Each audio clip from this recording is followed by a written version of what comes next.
trophy, what they're both playing for here today. And we're going to toss it out to the casters as the teams head into Champion Select.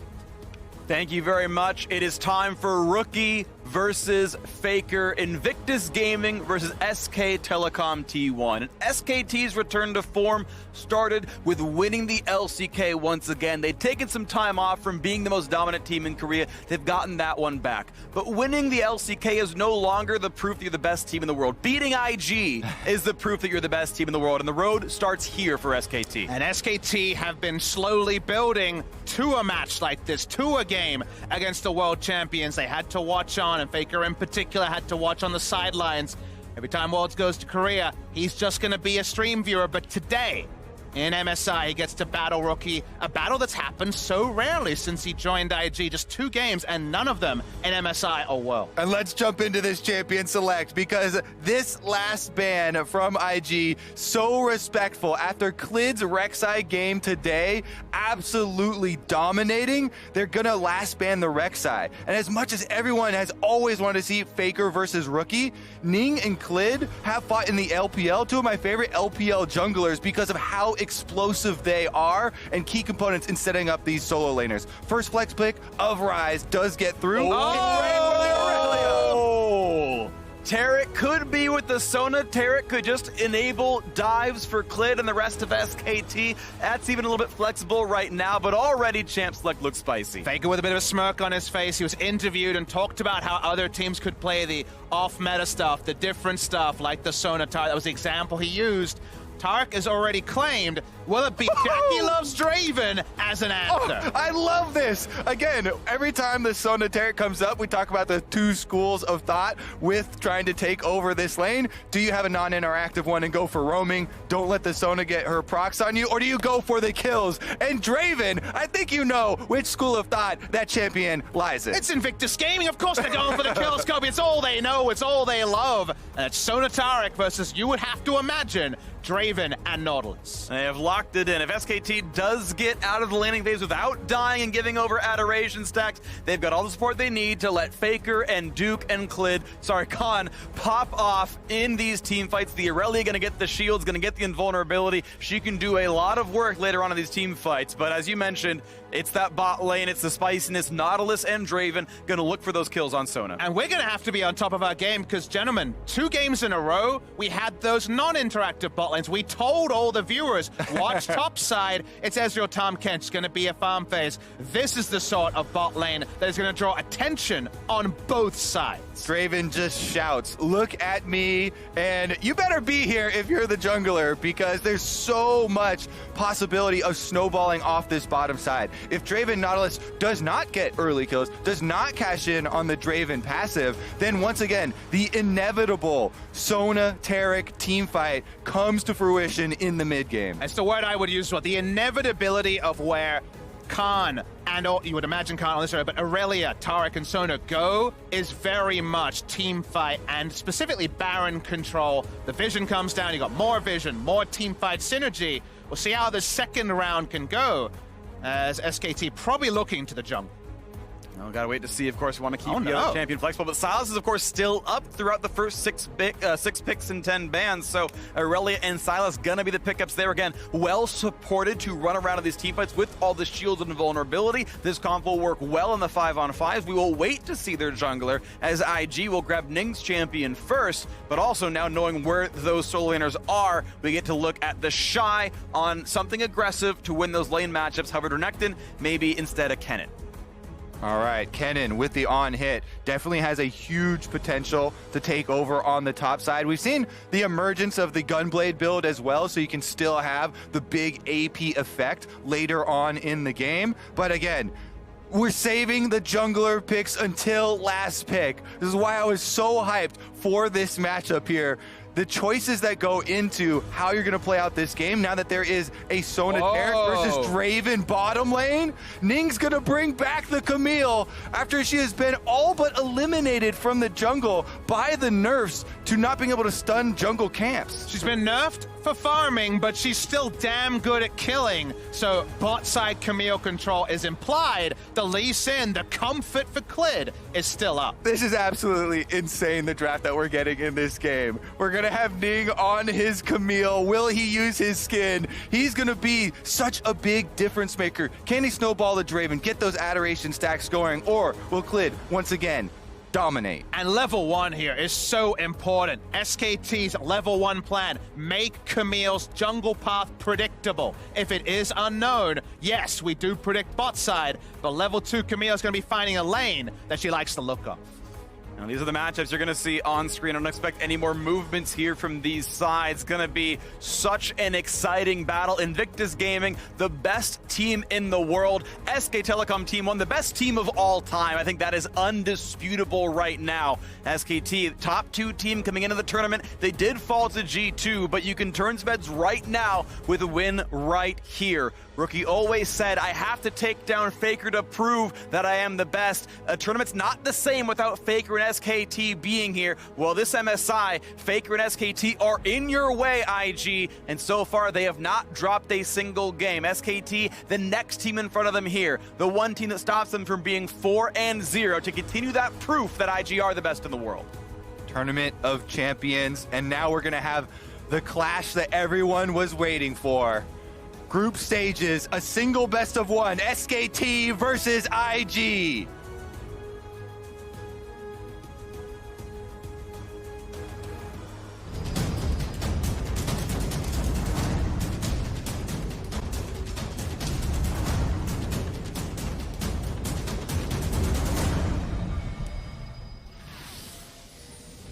Two of the best teams in the world, defending world champions Invictus Gaming and SKT, the historical best team of all time, piloted still by Faker in the mid lane, the best player of all time, and no one would ever dispute you on that. And level 1 already spicy, but the hook not yet going to land. There might be a re-engage already, a stun, and the fight has continued. We're doing it! Damage output, Rookie's already dead. Clint finds the first. They're traded back. Some adoration for Draven, but the fight might continue as Ning's got to run away. Some damage out towards Battleland, the flash over, and the flash over for another one. As TP rejoins the fight, and Rookie is back in action. Teleport already used. You can tell these players are on the edges of their seats. IG tries to check the bush, but here they go again. They get the snare. He's on the edge of his life now as well, down to 300, flashing back to his mid lane, and this game is not disappointing. Guess what? Draven got the kill for Invictus Gaming. Meanwhile, Clid on the Lee Sin gets SK Telecom's early gold.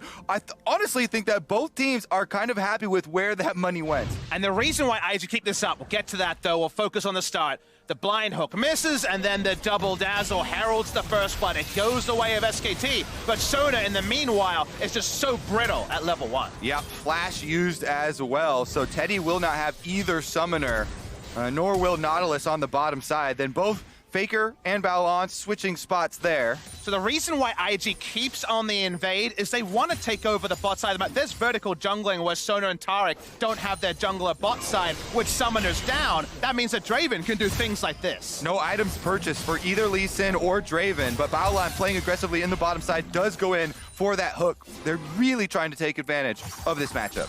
Oh, stuns down for Faker to land the stun though for Ning is plenty of damage in a rune prison, and Ning claps back the mid lane. And that's the extended benefit. They invade the blue side jungle. They know that SKT has no idea when Ning kicks it off, and Ning kicks it off with another gank. And that is the exact reason he's got the skin he's using now. Ning, the level 2 red buff into gank, targeting Faker. Greatest player of all time, down.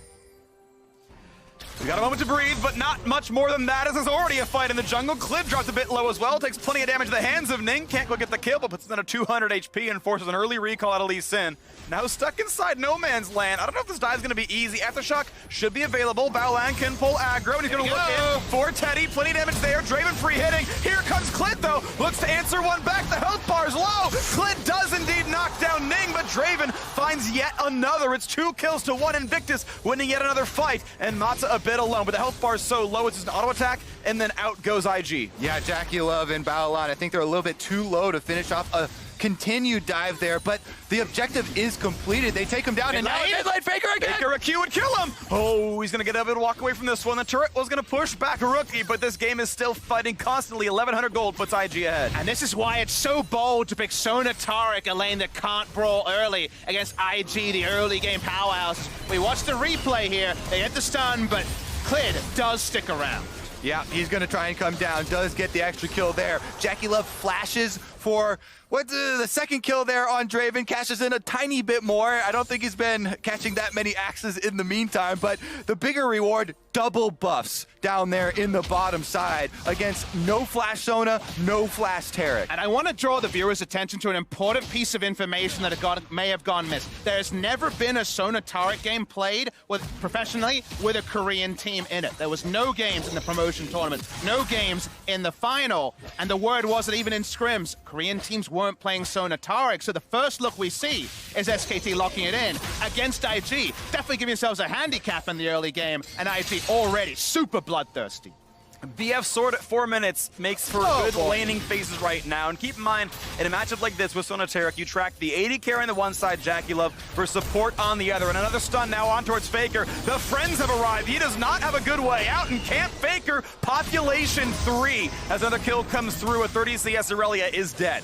Yeah, I mean, you understand why the Sona Taric would want to leave that lane, but Baolan also says, you know what? I can roam as well. He didn't even have that much impact here. It's Ning again on his signature Camille, goes in, camping mid, gets the stun onto Faker. Jackie Love has pushed up the bottom lane in the meantime, and they're finding yet another entrance, got more kills and assists than minutes in the game, and now number 6, and they give it over to Jackie Love on a killing spree 5 minutes in. They are slaughtering through the jungle matchup. There's nowhere safe for Sona and Taric to go. They're in proxy between minion waves as they try to get there. Jackie Love gonna get free time on the bot side. A couple of shops later, Sona hasn't even upgraded her GP10 item. I gotta say, a lot of junglers stopped using Camille after the nerfs. Like you admittedly said, were mostly targeted at farming. Ning is not farming jungle monsters. Ning is farming champions, constantly getting these engages, landing the stuns for his teammates, and now IG set up for tremendous success only 5.5 minutes into the game. More kills than minutes, always a great sign for an LPL team, and IG firing on all cylinders. The Shy maybe not going to be a major factor in this one. Maybe the best player in the world. Free. He's not as important. Yeah, poor bot lane for SKT. It's level 5 and 4 versus 4 and 3. They've got an XP lead. They've got Ning coming by for round number 4 down here. You got to be careful if you're Mata and Teddy. Faker now laning bot lane just to make sure they can get 2 CS. As Mata has found number 11. He was on 10 2 minutes ago. And it's just that. Faker being there doesn't even allow them any safety. The tower's still going to go down. IG are not only going to get those mid plates, but also in the mid lane, Rookie has been able to push up those minions, and Clid was the only one left to defend. He can't stop the rise pressure either. This is absolute domination from the defending world champions. There's 4 control wards on the bot side. That's why you have to take the longest way around. It's a trios lane in the bot lane, not a duo lane, whether it's jungler or Faker rotating through, but it doesn't change anything. Bot lane win is inevitable, and the timer on Teddy and Mata having their items together is so far away. Mata, as you say, the champion picking up CS, he's been on 11 for a couple of minutes. This is one of those games where the top laners are both like, question mark, what's going on, guys? They don't have too much to say about this game, just farming on the top side. Meanwhile, IG just completely sweeping the map on the bottom. And coming into the tournament, people called Teddy and Mata maybe the best bot lane in the world. And right now, they are being handily dismantled by Jackie Love Baolan and, of course, these roams from Ning. Now, yes, the first blood came through very early on, or at least the Adoration first kill during level 1, but didn't shop with that. It was several kills in that he got his BF. Party time! More partying towards Faker, gonna find himself a stun and a flash over the wall, nearly anchor tossed anyway, and Ning flashing for it regardless. They're gonna have the root, they're gonna have plenty of damage, but you've got Clid here, gonna find some damage, but not enough as another kill comes in at 7-2. 100% KP for Ning. Now a fight in the top lane, trading, slicing maelstroms, but the Shy getting the better of that trade. Yep, Baolan gonna take a visit as well, comes over in wards, but Khan will be able to slip out. And once again, Ning flashing for it this time around, forces the engage onto Faker, and they get the kill once again. There's over a 5,000 gold lead, and we're 8 minutes in the game. IG is threatening to just roll over the top of them before the turret plates go down. 1,900 gold on either bot laner there, less than everyone else in this game. SKT is Clid. Actually, should be able to... Yeah, Ning seems to have come out, not going to find the ward up into the queue, so he's going to stay alive on this one. As an Ocean Drake makes the landing phase even easier for an IG that's already ahead. Now Baolan found out, does have a level deficit here, finds the aftershock, nice kick, puts him right in the face of Khan, but the damage could be a little bit high. Look at how low this poor Sylas is. The anchor toss, if it's up in a second, I'm not gonna have it just yet. Dredgeline won't find a target, but now Rookie walking through a ward. He's spotted over here as the bot lane keeps pushing in. Faker could look for a bit of a battle against Jackie Love despite his level deficit. Doesn't have nearly as many items. Bloodthirster completed makes that pretty easy. Yeah, that's actually insane. Level 7 Draven with Bloodthirster on top side though. What you doing, boy? 4v3, not gonna find the stun. Teddy flashing over the wall, gets a bit of damage, but no. Even with better numbers, SKT can't find that fight at all. Yeah, it's gonna be completely in IG's favor. Bottom side, the Draven just abusing Faker here. Got a full Bloodthirster. He can just sustain through any all-in attempts from Faker. The lane assignments here are so flexible, but for SKT, they're just desperately trying to find any sense of equality around the map. It's gonna be hard to do. This turret now down about half HP. A single trinket ward keeps him pretty safe, but I think they saw Teddy coming down with that control ward, and we've got a quick intermission here. Invictus Gaming just slaughtering. We're not even 10 minutes in, and it's 19K to 13.5. I still think it's just so cool that Ning is doing this back on the Camille, that Riot devs themselves made an effort to remove from the jungle and make purely a top lane champion, but he's gonna say this is still my champion, and he's gonna make it work in such a snowbally fashion. Remember that Camille doesn't have a lot of fallback patterns now in the jungle. If it doesn't look like this and snowball very effectively ahead, you don't land those stuns, then you can get punished so heavily for this. So it definitely does take a lot of confidence to be able to do something like It's almost like a roam pick rather than a purely jungle pick, because the clear of the jungle was irrelevant, very secondary consideration in this game. It was purely to punish what Sona and Taric represent. Very much a white flag in the early game. We're farming out in our awkward fashion with melee range Taric and Sona stacking up the spell face in that fashion that she does, poking around. That never could happen this game. They were proxied off minion waves for so long. And yes, it really only works for some, but when you have a game plan with Camille, her gank threat at level 2 onwards is undeniable. Definitely very strong. Of course, talking about those changes to Camille from way back when, it was removing the stun onto jungle monsters, somewhat regionally gained some base attack speed to keep her clear a little bit better, to soften that slightly, but as you mentioned, very few players are playing the champion. And that basic attack speed that was given back was actually nerfed previously to that during the original nerfs as well, so it wasn't like an extra bunch of power added on. Regardless, you can see here it was a pause on, it looks like for Mata, it was definitely SKT's side, talking with the refs, getting translation and seeing exactly what's going on here with this. Hopefully doesn't take too much longer, but when we have a further update, that will be delivered to you. The plan for IG, even though the Shy maybe has a run for best player in the world overall right now, maybe even above Rookie, above Faker, above all these other players, this game is very clearly not about him anymore. They saw that Taric pickup at the end of that first phase of the draft. They said, okay, this game is about bottom lane right now. Pick up the Draven, pick up the Nautilus. Round 2, we'll pick up that Camille, and we're going to kill those champions. Yeah, I would say top lane is the only lane that this game is not about, because mid lane also dominating here. It was the level 2 gank towards mid with the Rise Rune Prison that started everything off. And lanes in general are so flexible right now because Sona Taric aren't going bot anytime soon. They need somewhere, a short lane, a safe lane. They need some ward coverage, and they couldn't find that in the bot lane from very, very early. It feels like we should pat ourselves on the back. We said watch bot side, and there's been just a huge amount of kills there. You can see the end result with the pause at 934. We're looking at around 5,500 gold lead. IG just want to keep the pedal to the metal. They want to keep going It's a big shop already. I believe Warrior Enchant's already done for the Camille. They want to just continue to bulldoze through. And guess what? With this much money, you can buy a very nice car to keep that pedal to the metal. Say a very nice bulldozer, honestly. You talk about that one. They've got, you know, an upgraded engine and all the spoilers tagged on it as well. You mentioned the aggression coming out here, and I want to kind of commend Ning's sort of adaptation. Yes, the plan was probably coming in about bot lane, but Faker burned Flash during the level 1. They knew he was a target up until 7 minutes into the game, so as long as you have Rune Prison by level 2, walks over there is no way out for the Aurelia, who's missing a Flash and is going to get Rune Prison into Camille stun into taking 700 damage. If you think about a game where lots of summoners are down level 1, Flashes in particular, and you think, who are champions that can punish that? Camille is the number 1. And as we explained, the flow-on effect of that early brawl was there's no deep vision on either side. No one knew Camille where she would start, and she knew all the lanes that were set up for her to punish. So there was actually the level 1 brawl.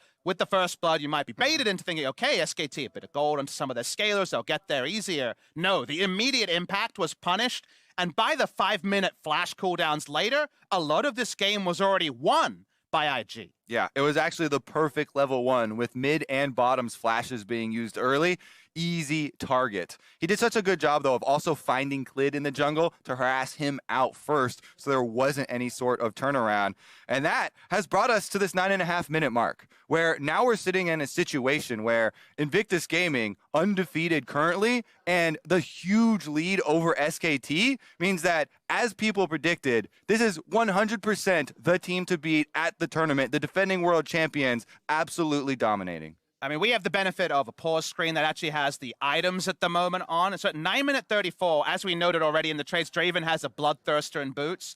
For comparison, Khan, who's been happily farming, has a Ruby Crystal, boots, and a Dark Seal. Compared to a finished Bloodthirster on the enemy AD carry, he's the only person above 100 CS as well, is the Draven. Like right now, this game state, you want to just take a picture of it and remember it, because there'll probably never be a game quite like SKT versus IG in this best of 1. It's going to be unlikely to find something this good this early on. Either way, while League officials are investigating the issue on stage, we're going to check in with the analyst as we take a look at a replay of this kill in the bottom lane. You can see plenty of damage in, and even if you didn't have any summoners up, of course, those were also burned.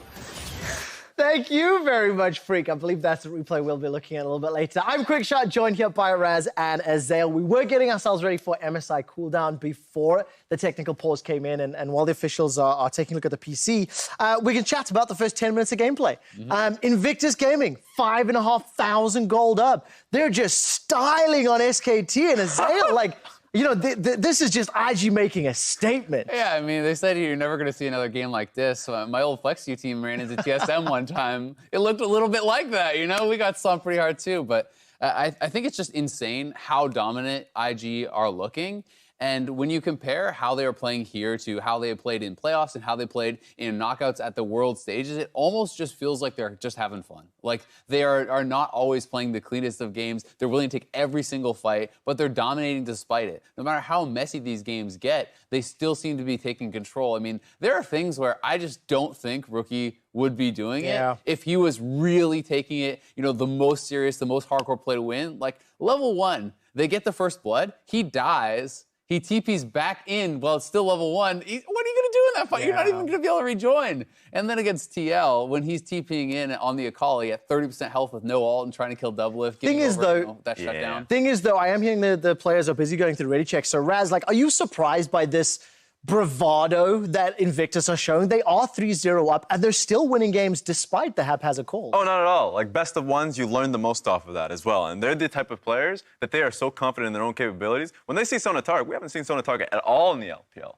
Like, while the rest of the world are going for it, in the LPL, we have our options like the Leona and the bot side of the map. This time around, you're going up against IG, and you have a Draven one trick of the past. It's like, why not, right? So, especially off of that level 1 where Draven gets that first kill, they just look for the immediate dive in the bottom side of the map because the Camille was ready for that. I guess the thing that I want to point out is that, yes, I agree that the decisions they're making are unequivocally bad. However... So at times, only... At times, like, you know, like you said, teleporting in at level 1 after you've died, or TPing in to chase Doublelift when you have 30% HP with no ultimate. Those are bad calls. Yeah. But in the grand scheme of things, when you step back, when they are undefeated in the group and they're still winning the games, like, how much pressure do we put there, Azael? I mean, I just think they have so much confidence that they can play their way out of any situation, essentially, right? They have so many individually talented players that they are willing to take fights in these scenarios. Azael, they are willing to take fights. We're going to head back to the casters as we're back in game. Thank you very much, analysts, for buying time for us. We had apparently a quick freeze on Mata's computer. League officials decided that did not affect the flow of gameplay, so they play through despite that happening. And we are, of course, now back onto the Rift here. And if you're just joining us, you missed an exciting first 10 minutes. Invictus Gaming came out swinging. Technically, SKT did get first blood, but IG answered back hard with kills in the mid lane, kills in the bottom lane, and a 9-minute bloodthirster on a Draven. Yeah, honestly, it was ridiculous. The bottom turret also taken pre-10 minutes there by Invictus Gaming. Every single plate going to the Draven. We saw him almost threatening to dive Faker's Aurelia under the tier 2 pre-9 minutes. I got good news. The almost are now definites because he added another BF sword on his next back. So at this point, you play internal mind games like how many Whirling Axes kill a Sona? Probably 2 or 3. This is insanely strong Draven, and while we've talked about the scaling of SKT's comp, when you have this much of an interrupt on specifically Sona and Taric, who kind of have to get the game flow in their hands, it may never happen in this game, and it feels like the scaling is almost a point not worth discussing. Nowhere is safe, really. You always have to worry about the long range of the Camille engage, and that stun duration is long enough for either the Draven or the Ryze to 100% to 0 any member of SK Telecom. I ran the math, by the way. It would take 4 auto attacks. 4 empowered auto attacks. If Teddy didn't have armor, it would only be 2. But he's got 62 armor. It would just barely take 4 until more scaling comes in. It's the little victories, I guess. You'll survive 3 if you're full health. So Teddy, you got him. Knock him dead, buddy. Still, of course, an incredible start for IG. 6,500 gold up. Look at the leads right here. The Sight Stone's starting to be completed pretty soon. And we can see now, as the rotation comes into mid lane, who's going to defend this turret. They're going to try, but they've got to be afraid. We can call it defense technically, as they're trying to kill the minions, but JackeyLove still getting the auto attacks on the turret. Yep. Presses W, Bloodrush gets away from the stun, and the autos keep coming in. 227 attack damage on him. Just chunks these things down. When we moused over the gold totals, there's a 4,800 gold lead just on the duo lane of the two teams. I want to actually track this speed run, because this could be the fastest game of an international tournament, and it's between SK Telecom and Invictus Gaming. It's actually insane. There's an Infernal Drake that is coming to speed this game along even more. Currently, they're running straight down mid with the Rift Herald, though, and they're not stopping. Looking at an inhibitor at 22 minutes. I have seen an SKT versus China game with inhibitors dying this early. It was SKT's first World Championship. Now look at round 2. Rookie flashing away. Terra ulti is on there, invulnerable, but is there any damage to be had? The Shy builds his space in the backline, and a single kill does come through, but it's answered by Draven. Looks for number 2, gets it onto him as well. It's a 2-for-2 fight overall. SKT get a couple of bits of gold here, but they're champions with only assists. They're not shut down. It's going to be a dead inhibitor at 13 minutes in with a 5-kill Draven just rolling in adoration and rolling in money. Yeah, nice to see SK Telecom with some fight left in them, but there's just too much gold on the side of Invictus Gaming for them to win that fight. In the end, the inhibitor does go down 13 minutes into this game, and they can retreat to that Infernal Drake. SKT tries to make it about 5v5, but IG no protects the VIP. If JackeyLove is free autoing and unimpeded, impossible to see them losing anything resembling a fight. They can even follow their control ward line down to the Infernal Drake spawn. Well, SKT at least get to far mid lane. It's going to be hard to keep sieging through there, but IG can, of course, keep the pressure on. We can watch that fight. This TP flank results in a 2-for-2. All right, Faker flanking around on the bottom side. Does go for Rookie. Him and Klid are able to get it with the knock up there very nicely. And he honestly almost gets Ning as well. But Balon's there able to peel, and JackeyLove has the axe in the air. 2-for-2 is way more than you'd expect with the gold lead that IG had put together. The JackeyLove takes the kill. They still get the objective they were setting up for in the mid lane inhibitor, and also backing away to the Infernal Drake. Mercurial Scimitar and another BF sword is completed. That's more lifesteal and even some more ability to persist through the fights. I see a hand signal there, Freak. We're down to 3 auto attacks. Oh, good. 800 damage per Q for Jackie Love. He does a lot. Sorry, 600 damage per auto attack. It is a lot of damage here. And Teddy, that's 3 autos and he's dead. So you've got to really respect this. Even Faker won't last too long either. As you can see, IG keep the pressure on. Mid will push by itself. Bot tier 2, the target.